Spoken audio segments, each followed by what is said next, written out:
Football জগতে তার দুনিয়া কাঁপানো উত্থান 2014 ব্রাজিল বিশ্বকাপে। সে আসরে 6 গোল করে জিতেছিলেন গোল্ডেন বুট। 22 বছরের তরুণ হামেস রদ্রিগেজের অবিশ্বাস্য পারফরম্যান্সে সেবার কলম্বিয়া উঠে যায় বিশ্বকাপের কোয়ার্টার ফাইনালে। বিশ্বকাপের শেষ হওয়া মাত্রই তাকে নিয়ে কারাকারি শুরু হয় ইউরোপিয়ান ক্লাবগুলোতে। ফুটবলের নতুন রত্ন চিনতে ভুল না করা রিয়াল মাদ্রিদ কিনে নেয় তাকে। লা লিগার প্রথম আসরে সেরা মিডফিল্ডারের পুরস্কার জিতে যেন বলে দিলেন কোনো ভুল করেনি লস ব্লাঙ্কোসরা। 3 বছর পরই ছন্দপতন। যতটা না তা পারফরম্যান্সের কারণে তার চেয়েও বেশি কোচের কৌশলের সঙ্গে মানিয়ে নিতে না পারায়। একসময় জায়গা হারান একাদশ থেকে, স্পেন থেকে ধারে খেলতে যান বুন্দেসলিগায় জার্মান জায়ান্ট বায়ার্ন মিউনিখে। কিন্তু 2 বছর কাটিয়েও থিত হতে পারলেন না সেখানে। ভালো কোনো ক্লাবে যেতেও পারছিলেন না আর। এরপর এভারটন, আল রায়ান, অলিম্পিয়াকোস ফর্মের গ্রাফটা তলানিতে যাওয়ায় কোথাও সুবিধা করতে পারেননি রদ্রিগেজ। ফলে শুরুতে ধামাকা দেখানো ক্যারিয়ার দ্রুতই রং হারায়। জীবনের প্রথম বিশ্বকাপ খেলতে গিয়ে যিনি পেছনে ফেলেছিলেন মেসি, রোনালদো, নেইমারদের, সেই রদ্রিগেজ যেন ফুটবল মঞ্চ থেকেই নিখোঁজ হয়ে গিয়েছিলেন।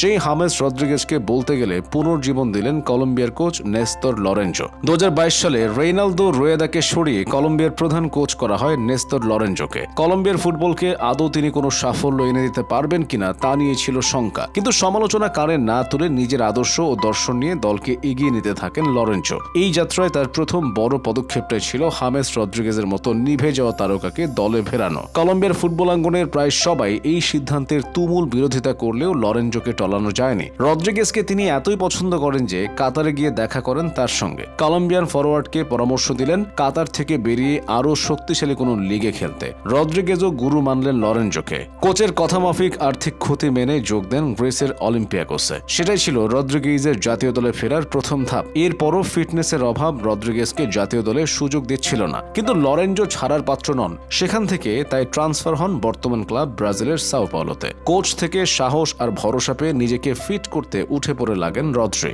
একটা পর্যায়ে জাতীয় দলে ডাক পান। কোচ নেস্তর লরেঞ্জো তাকে দলে নিয়ে দেন পূর্ণ স্বাধীনতা। কলম্বিয়ার অধিনায়কের আর্ম ব্যান্ডও এখন রদ্রিগেজের হাতে।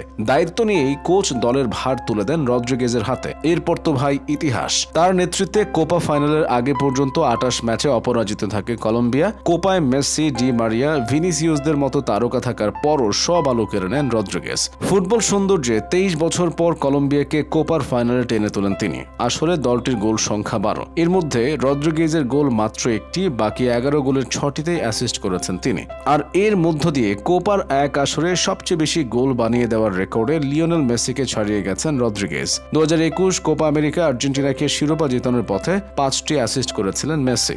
গোল বানিয়ে দেওয়ার এই কীর্তিতে রদ্রিগেজ ছুঁয়েছেন ফুটবলের রাজা পেলেকেও। 1970 বিশ্বকাপে ব্রাজিলিয়ান কিংবদন্তি পেলের পর লাতিন আমেরিকার প্রথম খেলোয়াড় হিসেবে বড় কোনো টুর্নামেন্টে 6টি গোল বানালেন রদ্রিগেজ। অথচ ঠিক আগের কোপা আমেরিকাতেই কলম্বিয়া দলে জায়গা হয়নি তার। ফিটনেস ঘাটতিকে কারণ হিসেবে দাঁড় করিয়ে দল থেকে বাদ দিয়েছিলেন তৎকালীন কোচ রেইনালদো রুয়েদা। ইউরোপীয় ক্লাব ফুটবলের পাঠ চুকিয়ে যাযাবরের মতো এ ক্লাব ও ক্লাব ঘুরে বেড়ানোতে তার নান্দনিক ফুটবল শৈলীরও শেষ দেখে ফেলেছিলেন অনেকে। কিন্তু হামেস রদ্রিগেজ যে কলম্বিয়ান ফুটবলের ফিনিক্স পাখি, স্মৃতি হতে হতে আবার ঘুরে দাঁড়ানো এক ফুটবল সম্রাট।